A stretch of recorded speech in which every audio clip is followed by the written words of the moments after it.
Ganito pa rin ba yung situation mo pagka may kausap ka sa phone habang nagda-drive?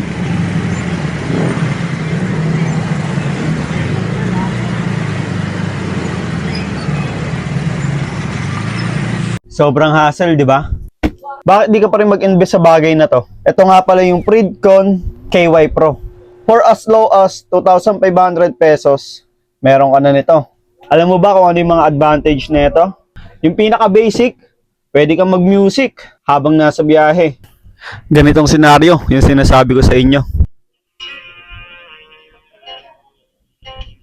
Hanggang ngayon sariwa pa rin sa memorya ko.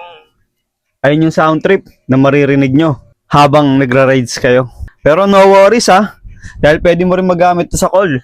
At regarding naman sa nabanggit ko, na pwede mo rin gamitin to. Eto, ganito yung senaryo. Kung may ride kayo ng kasama mo, tapos ang gamit niya, Fridcon Intercom. Isang helmet na to, yung gamit ng katropa mo. Naka-KY Pro, Fridcon Intercom. So ako nagsasalita. Ito yung mic na ginagamit ko, kung makikita nyo. Ang gagawin ko, ilalagay ko to dun sa helmet ng tropa ko. Susubukan natin kung maririnig mo. Ganito.